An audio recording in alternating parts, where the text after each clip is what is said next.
vuelta esta noche hablando sobre la situación de los derechos humanos en Venezuela, violaciones al debido proceso, presos políticos, acceso a los alimentos, acceso a la salud, lo que tiene que ver además con la libertad de expresión. Bueno, son los temas que en estos momentos están cuestionados en nuestro país. Sostenemos una conversación esta noche con el abogado penal y especialista en derechos humanos de la Coalición por la Democracia y por los Derechos Humanos y la Democracia, Alonso Medina Roa. Ahora, cuando se habla de presos políticos, usted pues es uno de los abogados que se dedica al área que tiene que ver con los militares. ¿Cómo es el día a día cuando va a los tribunales? ¿Tienen acceso a las audiencias de manera rápida? Pues, ¿cuánto tiempo pasan en los tribunales, por ejemplo? Mira, debemos recordar que el derecho a la defensa es un derecho que nace desde el momento en que cualquier persona es detenida. Desde el primer acto del gobierno, de las autoridades, de las fuerzas policiales que ejercen una detención, desde ese momento, conforme a la Constitución Nacional, conforme a los pactos internacionales, se activa el derecho a la defensa. Sin embargo, una vez que las personas son detenidas acá en Venezuela en los últimos años, no se le permite la comunicación con su defensor, sino hasta el momento que llega al tribunal correspondiente. El mismo acceso para el tribunal es todo un tema, una complejidad. No se cumple el lapso de las 48 horas. En muchos casos no se cumple, más en su mayoría cuando son casos de carácter político. Luego el acceso, y más inclusive si es un fin de semana, te ponen cientos de obstáculos, cantidades de obstáculos para tener ingreso a la sede física de los tribunales. Es una especie como una humillación, es como que estuvieran haciendo un favor, desconociendo. Yo creo que muchas de estas cosas es inspirada también en la ignorancia, desconociendo ese derecho que tiene cualquier ciudadano que es detenido. Luego son horas de espera y respetando todo lo que es el derecho a la defensa, agotando la defensa, buscando que se genere un cierto desgaste para luego fijar la audiencia o ingresar a una audiencia cuando el tribunal a bien lo considere. Esto puede pasar un día, pueden pasar 5 horas, pueden pasar 8 horas de los abogados parados en la puerta de un tribunal esperando. Sin embargo, estos abogados, muchos de estos profesionales del derecho que se dedican a esto, se mantienen ahí firmes y convencidos que su función es luchar por el tema de los derechos humanos, y lo más que podemos hacer en cada uno de esos casos, por supuesto, es dejar constancia de las condiciones de toda esta situación de la violación de los derechos humanos. Ahora, en todo este tema también se habla de las condiciones en las cuales están detenidos. Se ha denunciado pues que no tienen acceso, que no, en las condiciones en las cuales están detenidos no se cumplen las condiciones mínimas para una persona que está detenida.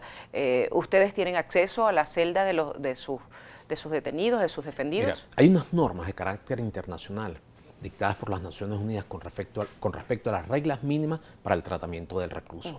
Estas son normas que son vulneradas cotidianamente. En estas normas se especifican las condiciones en las que debe tener cualquier privado de libertad, independientemente que sea un preso político o un preso común, porque esta situación, la violación de los derechos humanos, abarca o se aplica en todos esos casos la mamá, ese muchacho del barrio de Petare allá arriba que por alguna razón está detenido, esa madre humilde también sufre estas condiciones de la violación de los derechos humanos.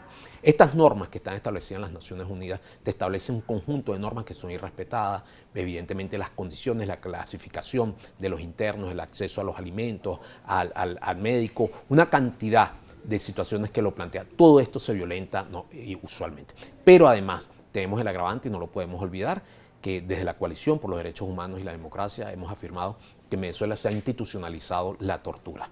La tortura ha pasado a ser un factor común, cotidiano, en el tema de los presos políticos. Y como te refería anteriormente, con el silencio cómplice de las instituciones. Han sido muy tímidas las instituciones, particularmente la Defensoría del Pueblo, en atender la cantidad de denuncias que hay por temas de tortura. Vimos recientemente el caso del capitán Acosta Arévalo. Esto no es distinto a lo que pasó con el capitán Juan Carlos Caguaripano, con lo que pasó con el comandante Marín, con el comandante Medina, con todo ese grupo de oficiales, con todo ese grupo de venezolanos que han sido detenidos por causas políticas. Y lamentablemente no hemos visto pronunciamiento alguno por parte de la Defensoría del Pueblo, a pesar que inclusive el informe de la Alta Comisionada de los Derechos Humanos refiere señalamiento en cuanto a la tortura en Venezuela. Ahora, se habla de este elemento de la tortura. ¿Qué pasa? Se está utilizando también algo. Recientemente detuvieron a una muchacha estudiante de comunicación que vino al país, estaba fuera de Venezuela, que vino al país a presentar la tesis y pues su única conexión, el único delito parece que era hija de ser un ex juez militar.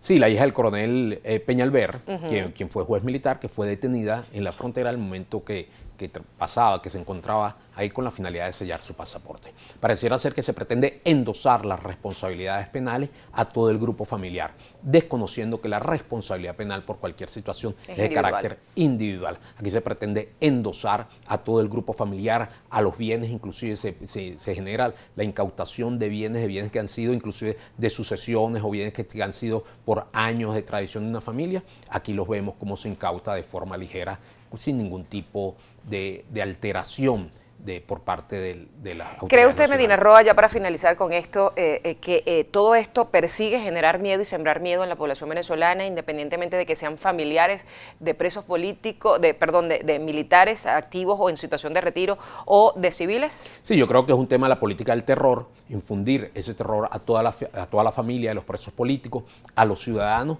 y un poco para tener amenazado y bajo un señalamiento permanente a todos los ciudadanos. La política del terror, el derecho penal del enemigo, es lo que hemos venido viendo en los últimos tiempos, entendiendo que esta situación evidentemente en algunos casos va destruyendo toda una sociedad, pero en otros casos también va fortaleciendo el espíritu democrático de muchos venezolanos. Bueno, muchísimas gracias al doctor Alonso Medina Roa por habernos acompañado en estos momentos, hablando sobre la situación de los derechos humanos. Creo que ha finalizado con una frase pues importante, que es fortalecer el espíritu democrático. Esa responsabilidad la debemos tener todos los venezolanos, además de todo lo que establece siempre la Constitución. Allí hay que enmarcarse siempre dentro de lo que establece la Constitución para exigir la democracia y los respetos a los derechos humanos.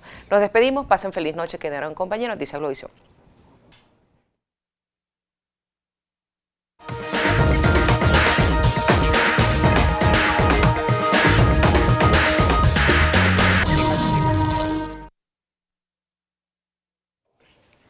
Además que vamos